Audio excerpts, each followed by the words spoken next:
بسم الله الرحمن الرحیم.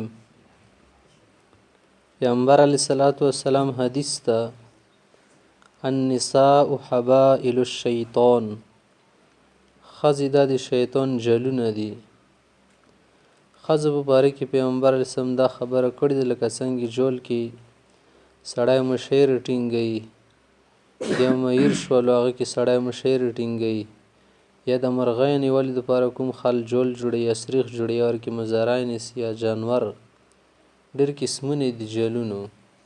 نو د ښځې هم د شیطان یو څه ده سختترین جول ده، څه دي په زاري سره ډېر وچات خال که بټیر غونې نیول شي، د ځناور غونې نیول شي، مچلۍ غونې بل سړي ته ښکارېږي.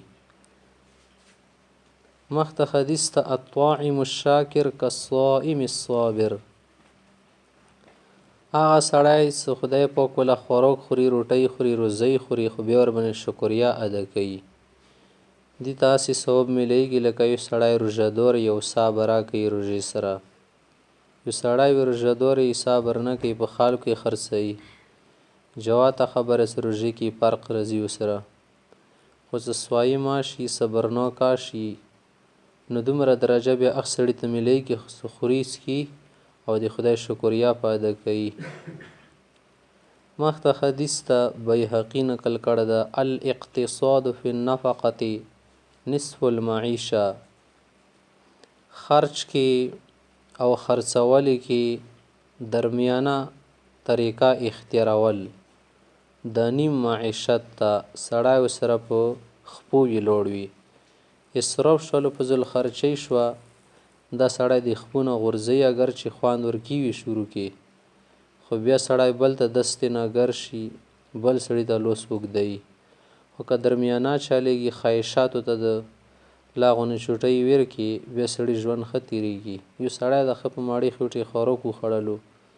اوس یې زړه شوی د سراسا بیکرۍ والا سامان خورو، اوس دغه بیکرۍ سامانو ته دې ضرورت نشته، خدای خوري ویلې خوري، اوس کېږده 10 روپۍ آینده به د سبزۍ کې په کور شي چې تا هم شاید ما کې به وخورې. نو همده شی ته که نور دنیا کې څه ژوند ده که نه، خواهشات وله خوراک مه کوه خرچ، ضروریات صرف خرچ کوه. یا کوم شي باندې تو آرام کېږي هغه خیر دره خله، څه آرام ته تو ضرورت وي، که دې نه ورچینې مه ګرځه، که دې نه ورچینې د خرچه څه شروع که، بیا به در باندې قرض واوړي، جواته خبره ده. مخته حدیث ته بیهقي راغله، بیهقي کې د څه التعدد یا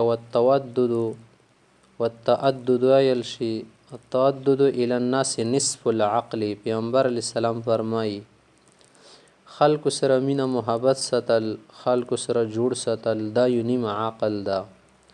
که یو سړی بېله ژوند ته ژوند تېرول شروع کړي نو جواته خبره چې خلکو سره د تعلقاتو په ساتلو کې به دا ناپوهه وي، نه پوهېږي که نه، خلکو سره څومره جوړ ساتي ژوند تېری، هر قسم ته خلکو سره میلاېږي، وخیارېږي دې سره. ټول عمر که چې ته صرف وزې 2 سره والي که نه، نه داسې سړی بیا څه وي علماو مجلس باندې نه پوهېږي چې دو سره به څنګه تعلق ساتي. که یو سړی د ټول عمر سپین ګنبد کې واوسېږي، د بیا سبزۍ وله سره ووړي، هغو سره غریب نه پوهېږي په اخلاقو ساتلې باندې، امیر سړي سره ووړي هغه سره نه پوهېږي، غریب سره به څنګه تعلق ساتي په دې نه پوهېږي، ځکه څه پاتې نه یې شوه. ژوند کې د څومره خال دي که نه دو سره به تعلق ساتي، هغه د غره کور کوي، هغه د سبزۍ کور کوي، هغه تجارت کور کوي، هغه چې شي کور کوي که نه، دې سره تو کې عقل زیاتېږي، د خلکو سلوک نه خبرېږي، انداز به درته وشي چې یارې دغو خلکو څه طریقه ده، د فلانکي سړي سره به څنګه میلاویږي.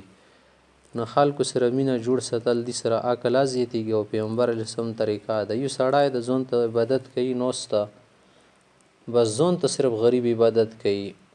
دې ته دومره ثواب نه میلیږي لکه یو سړی د ماشاءالله عبادت کوي خلکو سره تعلق ساتي، دې ته ثواب ډېر میلیږي. ویلې څه خلکو سره تعلق ساتي که نه، ترخه خواږه به واوري، ځان ته کښېنه نه ترخې خواږې خو نشته، خو ځان ته ژوند ده. مخته حدیث ته التائب من الذنب کمن لا ذنب له. پیغمبر علیه السلام فرمایي ابن ماجه حدیث ته کوم سړی د ګناه نه توبه وکړي صدق دل سره په رښتیاو سره، څه دې اوس دا ګناه پرېږده وله کومې کې اخته و، آینده دپاره پخه اراده وکړه چې بیا به نه کوي دا ګناه، دا داسې شو لکه دي دا ګناه نه وکړي خدای پاک به ورته ختم کړي او ظاهره خبره څه ګناه دي ختمېدنې دپاره شرط دی که نه څه صدق دل سره به توبه وباسي یا کور نه به ځان بې وباسي کوم کور کې د اخته و مثلا یو سړی غیبات کې اخته و او خواند ورکوي دا شی څه خلکو پسې غږېږي قدرتي خواند ورکوي دل څه پرېږده بس اوس یې توبه وباسله چې خدای په سچا دل سره هم درته توبه ده نه به کوم دینه باندې چوپ به دی وګوره په خیره دی او که شی پرېږدوله آینده به نه کولې پوخ عزم لري هله ورته معاف کېږي که نه داسې نه معاف کېږي او غیبات خو بیا داسې اصل هغونې معافۍ به غواړي خلکو نه ځکه څه دا صرف د الله حق نه د بنده حقه د خو نور ګناهونه ته ډایرکټ معاف کېږي ځنه مخته حدیث ته پیغمبر علیه السلام فرمایي الکیس من دان نفسه وعمل لما بعد الموت عقلمند انسان هغه چې ځان وپېژندي د ځان حیثیت وپېژندي او د مرګ نه بعد زندګۍ دپاره اعمال صالحه وکړي والعاجز کامکله سړی نادانه سړی من اتبع نفسه هواها هغه څوک د څه خپل نفس خواهشاتو پسې ولګوي وتمنا علی الله او خدای پاک نه بیا دا ارمانونه یې تړلي سیارې موب به مو کیدای شي ځکه چې آخر مسلمانان یو ټیک ته مسلمانان خو یې لکه د 78 کولو ژوند تباه کړلو سبزۍ پس سړی نشي رسېدی ځان ته واخلي ترخان شو یارې ګران دي یا غځې وله 80,000 کوله که درته ولیکي جهنم کې خو تباه یې که نه داسې شپېتو کالو کې څو زندګۍ تېره کړې بیا کیسې اورئ یارې موږ به نه خو ډېرې سختې تېرې شوي موږ خو هغه سختۍ لیدلې که غره بنې وچې غار به ونه مومبتۍ غونېولی شي الله دې وبخښه که غځې وله 80,000 کاله درته ولیکي جهنم ته بیا به چې شه کوې نو دا خلکو ته هسې ګاب غونې لاګي دې وله ژوند خلکو ته ګرون شوی هغه ځای وله خو مکمل تکلیف ته راحت ورکړي نه مانې شو دې خو به خوب وکړي که ستړی شي غره کې ټوله ورځې کار وکړي شپې خوب وکړي خدای به درنه ستړي وباسي خوب سره هغه ځای د خوب تا نه پرېږدي زنځیرونو کې دوه تړي جهنم کې خوب به نه وي ورکړي بیا به د څنګه راحت کېږي 2 ورځې خوب ونه کړي سړډوکې مې داسې خوږېږي لکه د ښځې سره چوغوالی که بیا هغسې کې تو مسلسل یوه میاشت خوب ته پرې نږدې بیا به د څه حالات ظاهره خبره لکه شکنجې کې څوک راګیر کړي داسې به د وي حالات نه ځکه یې څه اعمالو نه مو کار واخلی عقلمند انسان عاقل انسان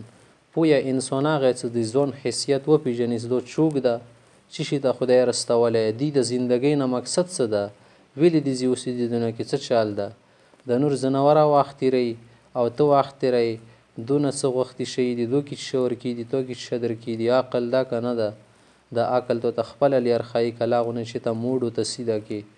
همدا شی ته د مابعد زندګۍ کومه د مرګ نه بعدي دپاره سړی اعمال صالحه وکړي خو کمعقل انسان څوک ده څه بس نفس پسې روان شي راحت پسې څه پرېږده مړ اوس څوک دوره اعمال یې کوي ظاهره خبر دي ته ورسته بیا تکلیف وي مخته حدیث ته پیغمبر علیه السلام فرمایي المؤمن مألف یا مألف نایل شي مألف مسلمان سړی د محبت ځای ده یعنی مسلمان سړی څه وخت سړي ته مینه رسي محبت یې ورته زړه کې رسي ولا خیر فی من لا یألف ولا یولف او هغه سړي کې خدای پاک خیر نه دی ښه خیر ورکې نشته څه نه خو دې سره څوک مینه ساتي او نه د چا سره مینه محبت ساتي نه دې نه وګورئ معلومه شوه پیغمبر علیه السلام دا خبرې کړي که کوم سړی غواړي څه کامل مؤمن جوړ شي پوره مسلمان دې ته پکار ده څه الفت محبت ورکې وي او دا الفت محبت اصل کې یل چې شي ته شي څه بغیر د څه مفاد نه بغیر د څه مطلب نه خود غرضۍ نه چو سره مینه محبت ساتي دا مطلب یې ده که چو سره د څه مقصد تړلی ښه ورسره چلیږي ښه اخلاق کوي خواندي پاڅېږي راڅي ورکره دا مقصد دا شو څه الله دپاره نه شو د شی بس ټیک ته مقصد به تحصیل شي که نه شو حاصل هسې نقصان شو ثواب نه محروم شو دا سړی او هغه سړي کې خیر نشته که نه څه مینه نه ساتي که ساتي صرف الله دپاره که بیا مقصد دپاره شو اشنا مطلب شولو مطلب اشنا وتیل شي نو بس دا سړی بیا خیر نه خلي د ځکه د مینه خو دی الله دپاره نه شو داسې پیغمبر څه مینه نوک نه یایي هغه مسلمانو نه مراد څه بې مطلبه بې مقصده خلکو سره تعلق مینه جوړ ساتي مخته حدیث ته پیغمبر اسلام فرمایي الغناء دګانې به جانې شوې اورېدلې شو یلې شولو سرندې شوې ربابونه سزسونه سرنګې د څومره قسمونه دي څومره دي ولا آلات دي اوزار دي هغه که د موبایل ولا یو ایپ ویلې نه ایستو ته سوز غږوي که نه داسې واړه نه واړه شیان ونیسه تر غاټ ډوله پورې څه بغ ونه وځي دا ټول شیان څه دي؟ ینبت النفاق فی القلب، زړه کې منافقت داسې رشین کوي کما ینبت الماء الزرع، لکه څنګه اوبه ورکي کنه دانې د کرلي غنم فاصلو سره ډېر ښه رشین کېږي، سرا په واچوئ د شی ته بیا دې سره د سړي زړه کې منافقت رشین کېږي. او په دې خبرې د ښه سړی ځان وساتي. کوم سړی ګانې ډېرې څه وري دا به د جهاد سخت مخالف وي، دا به تاسو وزمئ دنیا کې وګرځئ، چیلنج ده درته. کوم سړی ګانې ډېرې څه واوري د دې شوقینو مجاهدینو سخت خلاف وي، بس دا قدرتي خبره. منافق سړی مجاهد سړی د دواړو نه جمع کېږي، دواړو کې میم ده. او پیغمبر اسلام زمانې کې که پیران څه کله دینه تنګ شو که نه، څه اوس د پیغمبر او د مجاهدینو مقابله ګرانه، نه هغو بیا منافق را پیدا کړل، سو دې مخالف منافق راوړی، منافق مجاهد دواړو کې میم شروع کې ورکېده که نه، دواړه د یو ډېر ښه ختموالی والا کار ده، لکه اور باندې اوبه چایې. نه دې نه ځان ساتل پکار دي، دا ډېر بدترین شی ده. داسې سړي زړه ګندی او داسې سړی چې دین سخت خلاف وي او د دین له څوره سخت حکم یې لاس پرې کولی کیسه ورته وکړي که نه ډایرکټ دا ظلم ده. ی بل چې شي کیسه ورته وکړي دا ظلم ده. پیغمبر اسلام ګستاخی وشي چوک قتل کوي دی چې دا ظلم شروع ده. پیغمبر اسلام ګستاخی شي د خر ده، نو دا څه خبره. پیغمبر اسلام خو خلکو په تباهي ویشت واچو ته څه نیلو مو به ته ویلې سي هغه ځان ته کور هغو ته څه نیلو ته امتي ته بېله ذمه ده. ی تا پلار چا په خولې باندې والو که نه، ی تا پلار دوره خو چا ته څه ونیلو، خو دې دا مطلب نه یا که نه څه ته یې زوی ته غله پاتې شه، ی تا بېله ذمهدارۍ ده، د هغه بېله ذمهدارۍ ده.